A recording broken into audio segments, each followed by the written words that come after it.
Morning. तो कक्षा 8 गणित में बच्चों, कल हमने प्रश्नावली 3.3 में चतुर्भुजों से संबंधित विभिन्न प्रश्नों को हल किया था, प्रश्न नंबर 1 से लेकर 7 तक। आज हम प्रश्न नंबर 8, 9, 10, 11, 12 हल करने की कोशिश करेंगे, इस प्रश्नावली को समाप्त करेंगे। तो इस पर प्रश्न नंबर 8 है, ये कहता है निम्न आकृतियां GUNS और RUNS समांतर चतुर्भुज हैं, एक्स तथा वाई ज्ञात कीजिए, लंबाई सेंटीमीटर में है। तो पहला आई है GUNS समांतर चतुर्भुज है जिसमें GU भुजा दे रखी 3 y ऋण 1 सेंटीमीटर और UN दे रखी 18 सेंटीमीटर, NS दे रखी 26 और SG या GS दे रखी 3x। तो देखिए हमें x और y के मान इससे ज्ञात करने हैं। प्रश्न नंबर 8, तो देखिए प्रश्न नंबर 8 का आए, तो मैं चतुर्भुज भी बनाऊं, देखिए कोशिश करें।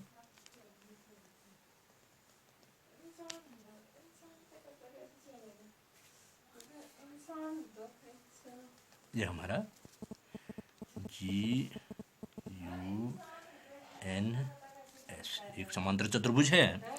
तो इसमें GU भुजा दे रखी है 3 y ऋण 1, ये सेंटीमीटर में है कह रहा भुजाओं की माप। ये देखिए 18 सेंटीमीटर, ये भुजा दे रखी 26 सेंटीमीटर और ये भुजा दे रखी है 3x। तो बच्चों जैसा कि कल मैंने आपको बताया था, समांतर चतुर्भुज के गुण आप जानते हैं कि समांतर चतुर्भुज में सम्मुख भुजाएं बराबर होती हैं। इसकी सामने की भुजा ये बराबर, इसके बराबर, इस भुजा के सामने की भुजा ये बराबर। इसके अलावा संगत कोण बराबर, सम्मुख कोण बराबर होते हैं, ये कोण इस कोण के बराबर, इस कोण के बराबर ये कोण। इसके अलावा क्या होता है कि इसके जो विकर्ण हैं ये और ये विकर्ण जो हैं परस्पर समद्विभाजित करते हैं। तो ये गुण हमने इसके देखे, इन्हीं गुणों के आधार पर हम इस प्रश्न का उत्तर निकालेंगे। तो देखिए समांतर चतुर्भुज भुजाओं के आधार पर है ये। तो भुजाओं के आधार पर है कि सम्मुख भुजाएं बराबर होती है, समांतर चतुर्भुज में सम्मुख भुजाएं बराबर होती हैं। समांतर चतुर्भुज GUNS में इसी को ले लें, पहले इसी भुजा को ले लें। GU बराबर SN तथा GS बराबर UN। क्यों? इस सम्मुख भुजाएं समांतर चतुर्भुज में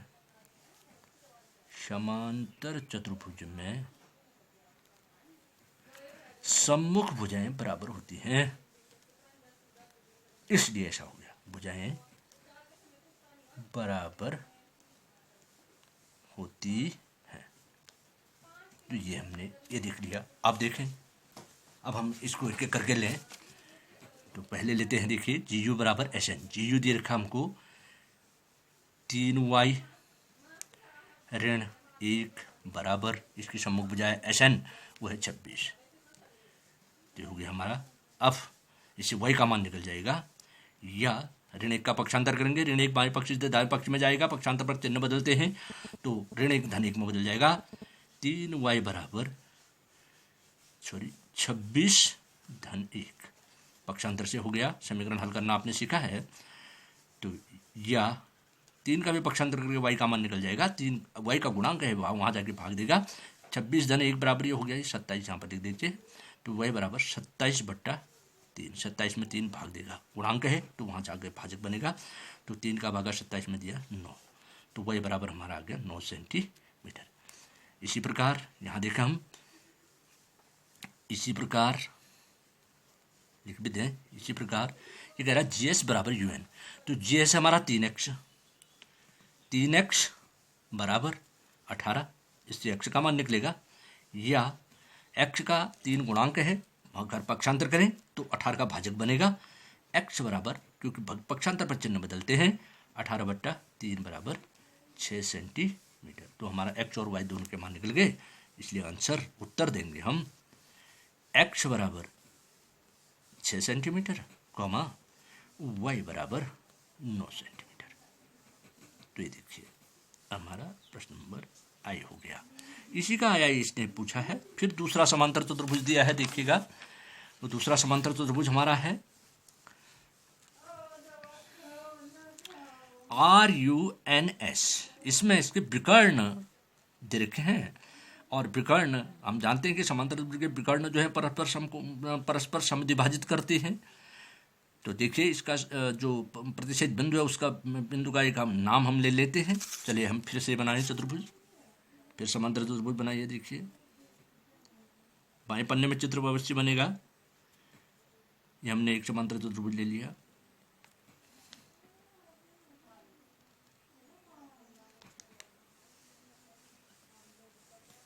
ये देखिए बाएं पन्ने में आप पटरी से बनाइए सीधा। तो ये है, इसका नाम है RUNS,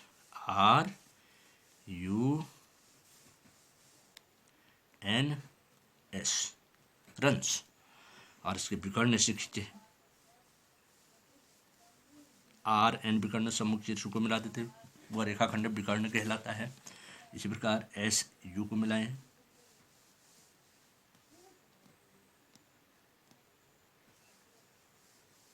ये विकर्ण हमारे पास हो गया।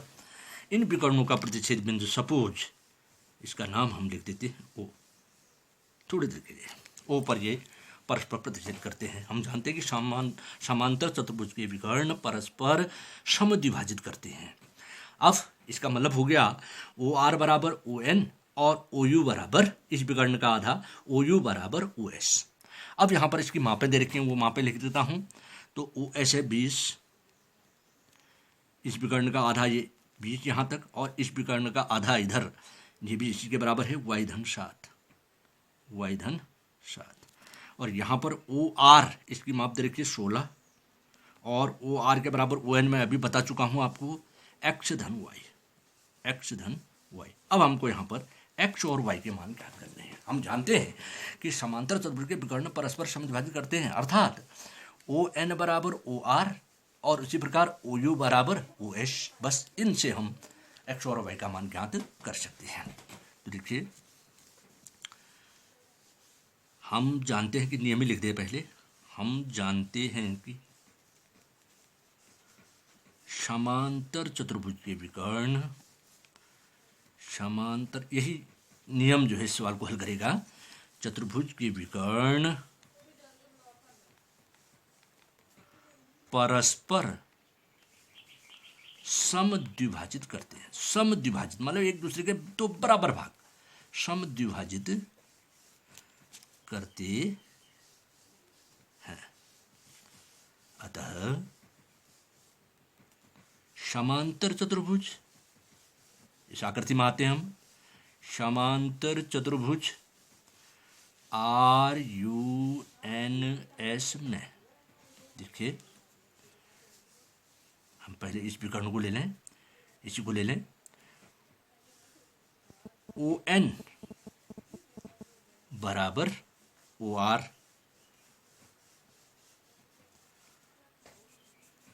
तथा आई। अब इस विकर्ण को ले लेते हैं। OU बराबर, चार पद हैं इसमें, OU बराबर OS। देखिए इसी से हमारा इस सवाल हल हो जाएगा, x और y के मान निकल जाएंगे।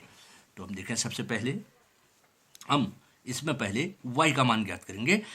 y का मान ज्ञात करके इस समीकरण से, दूसरे समीकरण से y का मान ज्ञात होगा, और दूसरे समीकरण से y का जो मान प्राप्त होगा वह पहले समीकरण में रखेंगे तो x का मान भी निकल जाएगा। तो हो गया हमारा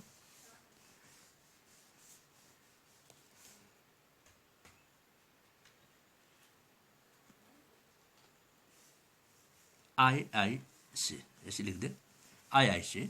तो देखें OU बराबर OS, हमने कहा OU बराबर OS, पहले ये लेते हैं। y का मान निकालना जरूरी है, तब x का निकलेगा। OS तो OU है हमारा y धन 7 बराबर 20।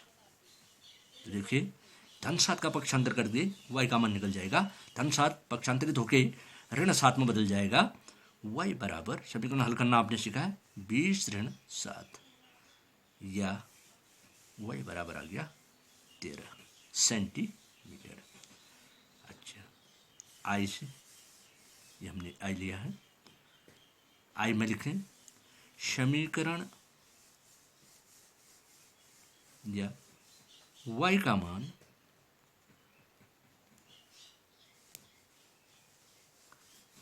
I में प्रतिस्थापित करने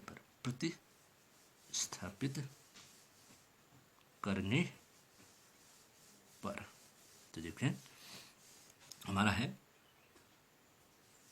ON बराबर OR, ON बराबर OR, ON बराबर OR, अर्थात x धन y बराबर 16। अब जहाँ y का मान हम इसमें प्रतिस्थापित करें, ये हो जाएगा या x धन y का मान अभी निकाला हमने 13 बराबर 16, या धन 13 का पक्षांतर करें तो पक्षांतरित होकर दाएं पक्ष में जाके ऋण 16 बनेगा, ऋण 13 बनेगा। x बराबर 16 ऋण 13 बराबर 3 सेंटीमीटर। तो इसलिए उत्तर यहाँ पर आंसर दे रहे हैं हम, इनका उत्तर हो गया x बराबर 3 सेंटीमीटर, y बराबर 13 सेंटीमीटर। तो हो गया हमारा क्वेश्चन नंबर 8। अब आते हैं हम क्वेश्चन नंबर 9।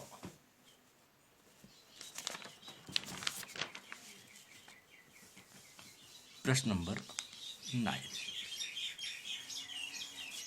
तो कह रहा है, देखिए प्रश्न नंबर 9 है, दी गई आकृति RISK तथा CLUE दोनों समांतर चतुर्भुज है, x का मान ज्ञात कीजिए। तो चित्र बनाता हूं, देखिए चित्र आप भी बाएं पन्ने में बनाएंगे।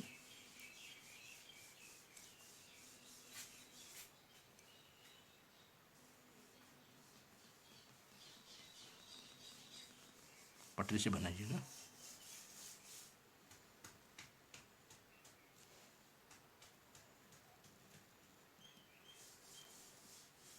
इसका फिगर है।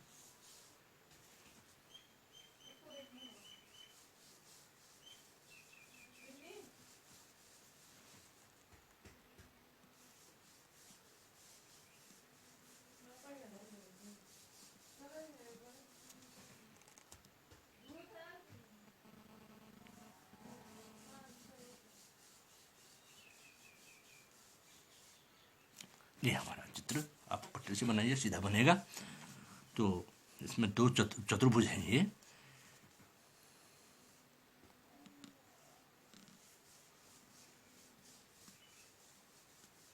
ये समांतर चतुर्भुज है। पहला वाला है RISK,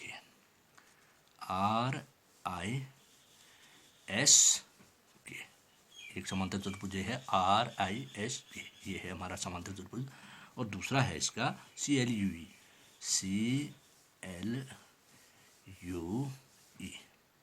ये CLUE, ये भी एक समांतर चतुर्भुज है। ये दोनों समांतर चतुर्भुज की जो दो भुजाएं हैं ये एक दूसरे को काट रही हैं। मान लीजिए ये एक दूसरे को ऊपर काट रही हैं और यहाँ पर इसने एक कोण दिया है x। इस x का मान हमको बताना है। तो इसमें माप दे रखी, इसने कोण के दे रखा आपका 120 अंश का, और कोण L दे रखा 70 अंश। अब देखो हम जानते हैं कि समांतर चतुर्भुज के सम्मुख कोण बराबर होते हैं। अब भी मैंने आपको बताया, अगर मैं थोड़ी देर के लिए केवल एक समांतर चतुर्भुज को लो, इसको छोड़ दूं या इसको ढक दें, इतना ही हम लें, ये समांतर चतुर्भुज लें, तो इसमें हम देख रहे हैं ये कोण 120 का है, तो इसके सामने का ये कोण भी 120 का निकल जाएगा। अगर ये कोण ज्ञात होता तो ये कोण निकल जाता, क्योंकि सम्मुख कोण बराबर है, तो ये कोण निकल सकता है। आप देख रहे हैं, हम ये भी जानते हैं कि समांतर चतुर्भुज में आसन्न कोण, एक ही भुजा के साथ लगे हुए जो दो कोण होते हैं वो संपूरक होते हैं, तो संपूरक कोणों का योग 180 अंश होता है। 180 अंश में से हम 120 घटाते तो R का मान निकल जाएगा। R का मान आ जाएगा 180 में से 120 घटाएंगे 60 अंश। R अगर 60 अंश का है तो कोण S जो है यहाँ पर, तो ये भी 60 अंश का, ये कोण हमको ज्ञात हो जाएगा। इसी प्रकार हम इस समांतर चतुर्भुज को यूं ढक दें। ये देखिए, अब दूसरे समांतर चतुर्भुज में हम चले जाएं, ये यूं आ गया। CLUE में अगर हम देखें सम्मुख कोण बराबर थे कोण L बराबर कोण E, तो ये 70 अंश का निकल गया। अब इस छोटे से त्रिभुज के अंदर अगर हम देखें, ये है हमारा त्रिभुज, ये कोण हमने 60 अंश का सिद्ध कर दिया है ये सम्मुख कोण होने से, और ये कोण 70 का। तो रहा तीसरा कोण, तो त्रिभुज के तीनों अंतः कोणों का योग 180 अंश होता है। तो 60 और 70 प्लस करके हम 180 में घटा दें तो x का मान निकल जाएगा। तो बहुत अच्छा सवाल है, तर्क करने की बात है। तो देखिए, समांतर चतुर्भुज, समांतर चतुर्भुज RISK में, RISK में कोण के, संक्षेप में लिख रहा हूं, धन कोण R, हमको ये कोण चाहिए तब ये निकलेगा, धन कोण R बराबर 180 अंश। क्यों? समांतर चतुर्भुज में आसन्न कोण, समांतर चतुर्भुज में आसन्न कोण समपूरक होते हैं, समपूरक होते हैं, एक ही भुजा के साथ लगे हुए दो कोण ये समपूरक होते हैं। या अब देखिए, हम मान रखते हैं कोण के का मान है 120 अंश, धन कोण R बराबर 180 अंश। तो 120 का पक्षांतर कर दीजिए, या कोण R बराबर 120 धनात्मक है, वहाँ जाके चिन्ह बदलेगा तो ऋण हो जाएगा 180 अंश ऋण 120 अंश बराबर 60 अंश। तो कोण R का मान हमारा 60 अंश निकल गया। अब चूंकि कोण R बराबर कोण S, ये देखिए कोण R बराबर कोण S, ये सम्मुख कोण बराबर होते हैं। देखिए सम्मुख कोण, सम्मुख कोण, समांतर चतुर्भुज में सम्मुख कोण बराबर होते हैं, सम्मुख कोण बराबर होते हैं, नियम है बराबर होते हैं। प्रयोग किए गए गुण का भी यहाँ पर उल्लेख हो रहा है। तो यह हमारा हो गया। देखिए कोण R हमारा 60 अंश का निकल गया, तो इसलिए कोण S बराबर 60 अंश, ये हमारा कोण S निकल गया। ये अब आती है बात, ये कोण S हो गया हमारा 60 अंश का। अब दूसरे चतुर्भुज को लेते हैं। इसी प्रकार समांतर चतुर्भुज, समांतर चतुर्भुज CLUE में देखिए कोण E बराबर, हमको ये कोण चाहिए, कोण E बराबर कोण L, कोण E बराबर कोण L, ये भी वही सम्मुख कोण, सम्मुख कोण बराबर होते हैं समांतर चतुर्भुज में, सम्मुख कोण, बस इतना ही लिखते हैं सम्मुख कोण। अब देखें, या कोण E बराबर L दिया हुआ है 70 अंश, ये लीजिए। अब रह गया हमारे पास ये कोण निकल गया 70 अंश, कोण S 60 का और कोण E 70 का। अब निकालना है x, तो x का मान भी निकल जाएगा। ये हमारे पास एक त्रिभुज हो गया है OES, त्रिभुज OES में देखो मैं तीनों कोणों को जोड़ रहा हूं, कोण O, धन कोण E, धन कोण S बराबर 180 अंश। त्रिभुज के तीनों अंतः कोण, तीनों अंतः कोणों का योग 180 अंश होता है। ये नियम लगाया हमने, पिछली कक्षा में आपने सीखा है, कक्षा 7 में 180 अंश होता है। कोई भी त्रिभुज है उसके तीनों कोणों, अंतः कोणों का योग हमेशा 180 अंश होता है। तो अब देखिए मान रखें, या कोण O का मान है हमारा x, धन E का मान हमने सिद्ध किया है 70 अंश, अब भी आया है यहीं पर, धन कोण S का मान हमने निकाला था 60 अंश बराबर 180 अंश। अब देखिए, या x धन, ये दोनों चर पद हैं, धन दोनों धनात्मक है, जुड़ जाएंगे 7 से 13, 130 अंश बराबर 180 अंश। धन 130 का पक्षांतर करिए, वहाँ जाके माइनस हो जाएगा दाएं पक्ष में, x बराबर 180 अंश ऋण 130 अंश बराबर घटाएं 50 अंश। 8 में से 3 गया 5, 0 का 0 ही है, 50 अंश, इसलिए उत्तर x बराबर 50 अंश, ये हमने निश्चित कर दिया। अब आते हैं प्रश्न नंबर 10। बताइए कैसे यह आकृति एक समलंब है, इसकी बताइए कैसे यह आकृति एक समलंब है, इसकी कौन सी दो भुजाएं समांतर हैं। आकृति 3.32 यहाँ पर बनी है हमारी आकृति, तो यही आकृति मैं भी बना रहा हूँ, देखिएगा। प्रश्न नंबर 10, प्रश्न नंबर 10 देखिएगा, यह है 3.32 आकृति हमारे पास है। इसको हमने सिद्ध करना है कैसे ये एक समलंब है, देखिएगा।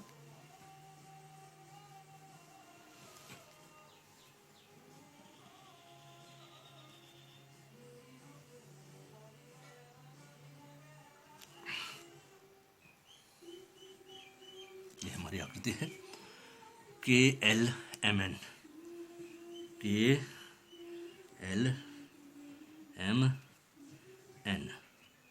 तो इसमें दिया क्या है इसने, ये कोण 100 अंश का और ये है 80 अंश, ये इसने दे रखा। तो अब हमने सिद्ध करना है कि भाई यह कैसे यह आकृति, इसके दो कोण दिए हैं, कैसे यह आकृति एक समलंब है। तो देखिए, जरा सा ध्यान दीजिए, मैं थोड़ा सा इसकी इस MN भुजा को आगे को बढ़ा रहा हूँ, यूँ।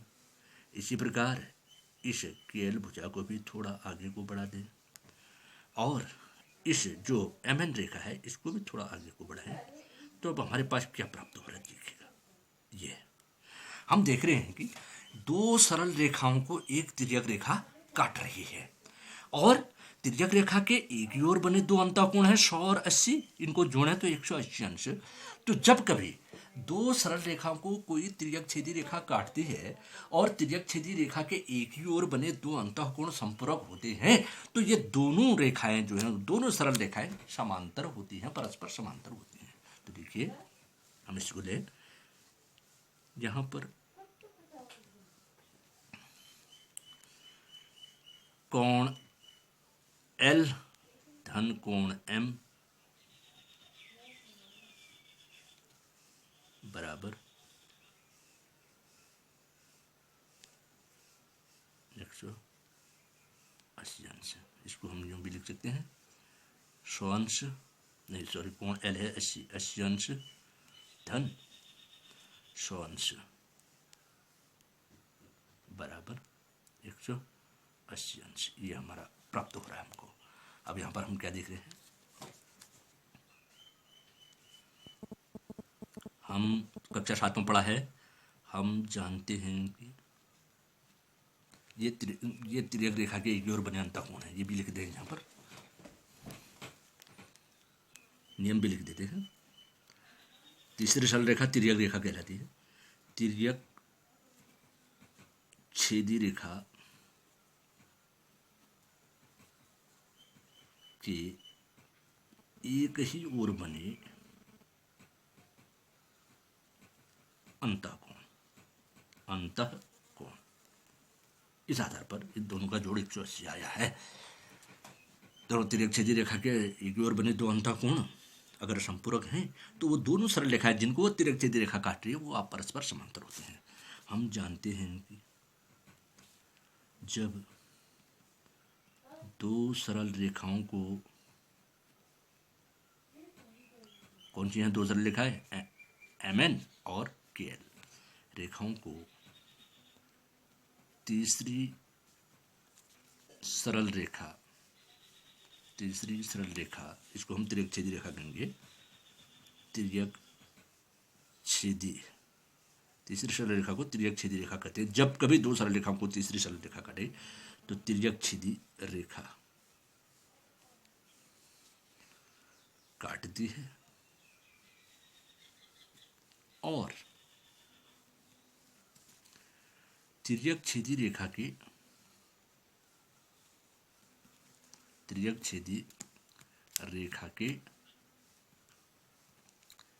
एक ही ओर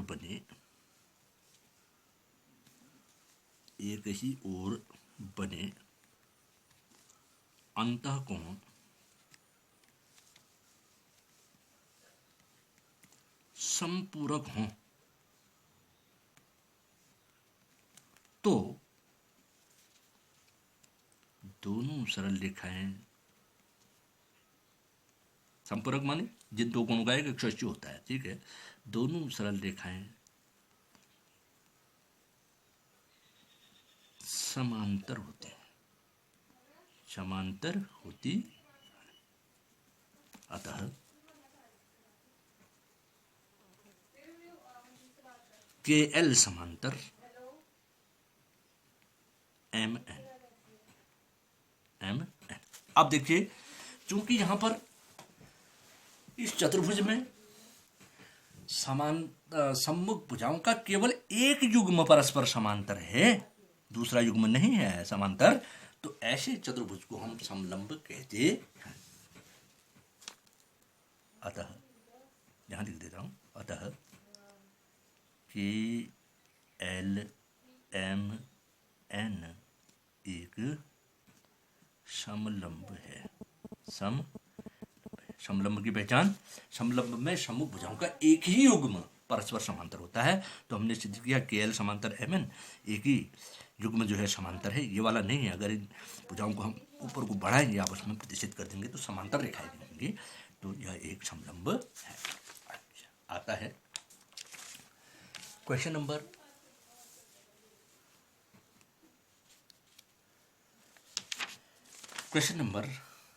11 यहां पर है।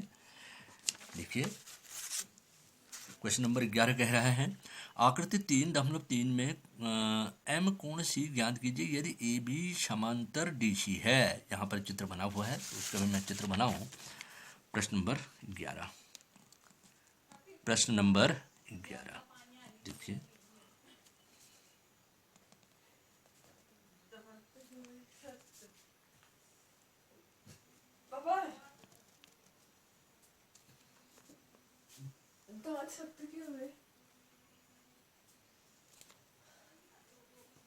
आप भी चित्र हमारे पन्ने में बनाइएगा।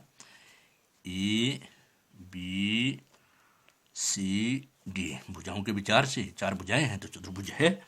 तो इसका एक कोण दिया है, कोण बी, कोण बी दिया है इसने 120 अंश। लग रहा है ये दो भुजाएं समांतर, ये दो नहीं है, तो समलंब की आकृति है, पुनः एक समलंब है। तो प्रश्न नंबर 11 कह रहा है, आकृति 3.33 में एम कोण सी ज्ञात कीजिए। एम कोण सी, ये कोण सी की माप आपको ज्ञात करनी है, जबकि इसने दिया है ए बी समांतर डी सी। तो देखिए, दी गई आकृति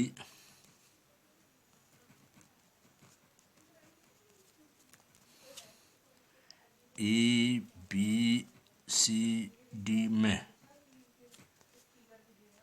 ए बी इस समांतर डी सी, ये दिया है इसने,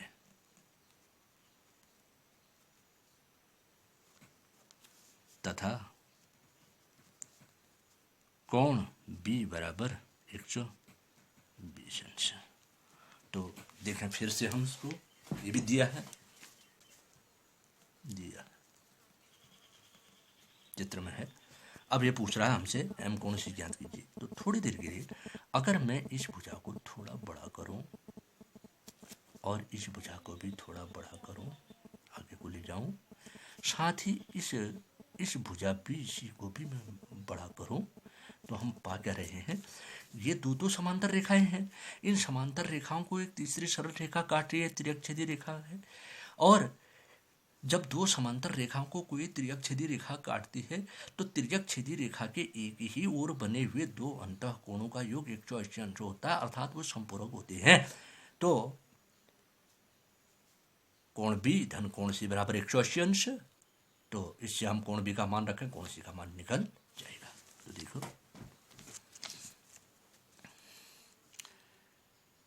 क्योंकि मैं लिख रहा हूं ए बी समांतर डी सी तथा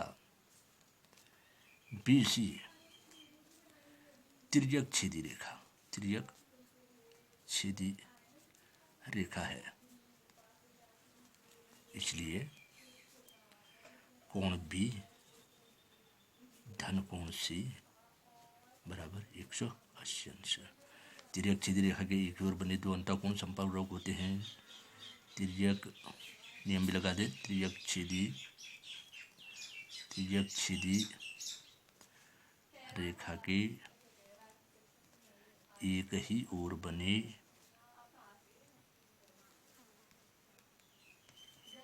दो अंतःकोण संपूरक होते हैं, संपूरक होते हैं। ये नियम है हमारे पास, कक्षा 7 में हमने पढ़ा है। तो कोण बी का मान है यहाँ पर या 120 अंश दिया हुआ है, धन कोण सी बराबर 180 अंश। तो 120 का पक्षांतर तो कोण सी निकल जाएगा, या कोण सी बराबर 120 धनात्मक है, वहाँ जाके इसका चिन्ह ऋण हो जाएगा, 180 अंश ऋण 120 अंश, घटा दीजिए 60 अंश। इसलिए उत्तर हम देते हैं एम कोण सी बराबर 60 अंश। ये हमने आंसर निकाल लिया। अब आता है क्वेश्चन नंबर 12, लास्ट है, ये भी देख लें। प्रश्न नंबर 12, ये प्रश्नावली पूरी हो जाएगी हमारी आज। तो देखिए यहाँ पर ये कह रहा है आकृति 3.34 में कोण P और कोण S की माप ज्ञात कीजिए। कोण P और कोण S बताना है, कोण P और कोण S बताना है। यदि SP समांतर RQ है, यदि आप M कोण R ज्ञात करते हैं तो क्या M कोण P को ज्ञात करने की एक से अधिक विधि है। तो देखिए सबसे पहले मैं इसका चित्र बनाऊँ आपके सामने।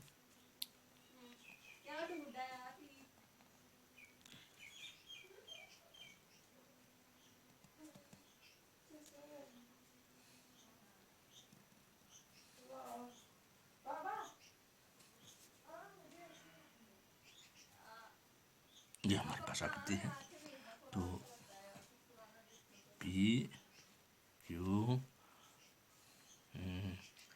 R S ये चतुर्भुज है। भुजाओं के विचार से कोण Q का मान इसने दिया है इसमें 130 अंश,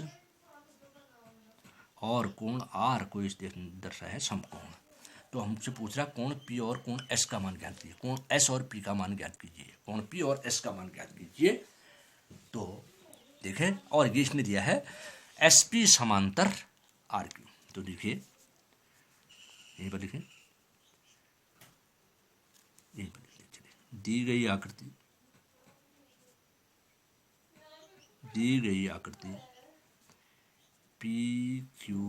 PQRS में SP समांतर RQ, ये SP और RQ परस्पर समांतर हैं, ये इसने दिया है। तथा कोण Q ये बराबर 130 अंश, और एक चीज और दी है कोण R बराबर 90 अंश, ये इसने दिया है, चित्र संसार है। अब हमसे पूछ रहा कोण S और P की मान। तो सबसे पहले हम कोण S निकालें। तो इसके लिए क्या करें, देखिए S का मान कैसे ज्ञात होगा। हम जानते हैं ये और ये समांतर रेखा है, तो मैं थोड़ा सा इस समांतर रेखा को ऊपर की ओर बढ़ाऊं और इस समांतर रेखा को भी थोड़ा ऊपर की ओर बढ़ाऊं, इस तीसरी सरल रेखा SR को भी मैं बड़ा करूं। तो अब क्या हो रहा है, दो समांतर रेखाओं को जब कोई तीसरी सरल रेखा काटती है तो वो तिर्यक छेदी रेखा होती है, और तिर्यक छेदी रेखा के एक ही ओर बने दो अंतःकोण संपूरक होते हैं। अर्थात कोण R धन कोण S बराबर 180 अंश संपूरक कोणों का योग। तो ये 90 का है, तो इसका मान निकाल जाएगा, 180 में से हम 90 घटा दें तो कोण S भी 90 अंश आ जाएगा। उसी प्रकार इन समांतर रेखाओं को मैं नीचे की ओर बड़ा करूं, इस रेखा को थोड़ा बड़ा करूं, ये तो बड़ी है, ये है, और देखिए इस रेखा को भी और थोड़ा बड़ा करूं, ये लीजिए, और इस PQ भुजा को भी बड़ा करूं, तो फिर वही स्थिति दो समांतर रेखाओं को कोई तीसरी रेखा काटती है, तिर्यक छेदी रेखा काटती है, तो तिर्यक छेदी रेखा के एक ही ओर बने दो अंतःकोण संपूरक होते हैं। अर्थात कोण Q धन कोण P बराबर 180 अंश। तो कोण P का मान निकल जाएगा, 180 में से 130 घटा देंगे, कोण P का मान 50 अंश। तो देखिए बहुत सरलता से देखिए, चूंकि SP समांतर RQ दिया हुआ है, RQ तथा SR तिर्यक छेदी रेखा, तिर्यक छेदी रेखा है, तिर्यक छेदी रेखा है, इसलिए कोण R धन कोण S बराबर 180 अंश। तो हो जाएगा तिर्यक छेदी रेखा, तिर्यक छेदी रेखा के एक ही ओर बने अंतःकोण, एक ही ओर बने अंतःकोण, अंतःकोण, इस नियम के आधार पर तो तिर्यक छेदी रेखा के एक ही ओर बने दो अंतःकोणों का योग कितना होता है 90 अंश। अब हम मान रखें कोण R का मान हमारे पास है दिया, कोण S को पहले लिखें, ये याद करना कोण S धन कोण R का मान है 90 अंश, दर्शा रखा उसने दिया हुआ है बराबर 180 अंश, या 90 अंश का पक्षांतर करिए, धन है वहां जाके ऋण हो जाएगा, कोण S बराबर 180 अंश ऋण 90 अंश बराबर 90 अंश। तो कोण S का मान हमारा निकल गया 90 अंश। अब इसी प्रकार हमने निकालना है कोण P का मान, कोण P ज्ञात करना है। तो देखिए फिर से हम लेते हैं, चूंकि SP समांतर RQ तथा P की तिर्यक छेदी रेखा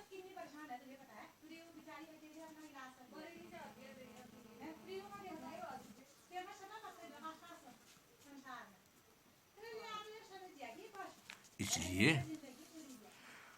कोण P धन कोण Q बराबर 180 अंश। ये भी वही है तिर्यक छेदी रेखा, तिर्यक छेदी रेखा PQ के एक ही ओर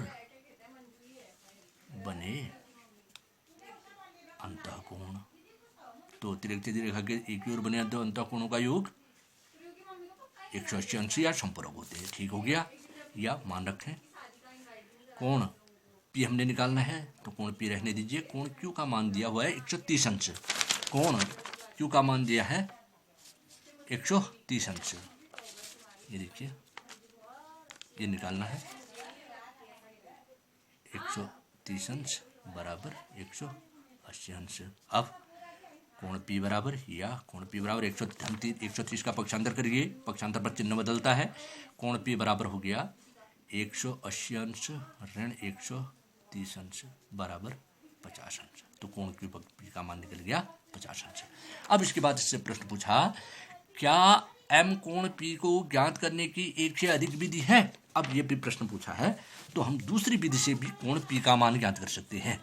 ये तो हमने दो समांतर रेखाओं को तिर्यक छेदी रेखा काटने के नियम के आधार पर हल किया। अब उसके बाद ये पूछ रहा है क्या आप इस कोण को ज्ञात कर सकते हैं? दूसरी विधि भी हमारे पास है। तो देखिए दूसरी विधि, एक विधि और है दूसरी विधि, वो विधि है क्या कि भाई हम जानते हैं कि किसी भी चतुर्भुज के अंतःकोणों का योग 360 अंश होता है। तो देखिए 360 अंश योग में से अगर हम चतुर्भुज के 3 कोण जोड़कर घटा दे तो कोण P का मान निकल जाएगा। दूसरी विधि देखिए, चतुर्भुज PQRS में देखिए कोण P धन कोण Q, इस तरह से ले रहा हूं, PQRS ये कोण है, धन कोण R धन कोण S बराबर 360 अंश। चतुर्भुज के सभी अंतःकोणों का योग 360 अंश होता है। तो देखो यह कोण P रहने दीजिए, कोण P ज्ञात करना है, धन कोण Q का मान 130 अंश दिया है, कोण R का मान 90 अंश दर्शाया है, और कोण S का मान अब भी हमने निकाला था, कोण S का मान है 90 अंश, कोण S भी 90 अंश का। सिद्ध किया बी बराबर 360 अंश। अब या कोण पी धन इन कोण को जुड़े 0 0 0 9 9 18 3 21 हासिल 2 2 का 3 310 अंश बराबर 360 अंश। ये बाएं पक्ष में चार पद जुड़ जाएंगे, समान पद हैं, धनात्मक है, सब जुड़ गए। अब धन 310 का पक्षांतर कर दीजिए, या कोण पी बराबर 360 अंश ऋण 310 अंश, क्योंकि वहाँ बाएं पक्ष में धन है तो दाएं पक्ष में आकर चिन्ह बदल गया, 310 अंश बराबर फिर घटाए 50 अंश। तो देखिए, इसलिए कोण पी बराबर, चाहे हम उस विधि से निकाले चाहे ये विधि से निकाले, कोण पी का मान समान रहेगा 50 अंश। तो इसी के साथ हमारी प्रश्नावली 3.3 पूरी हुई। That's all.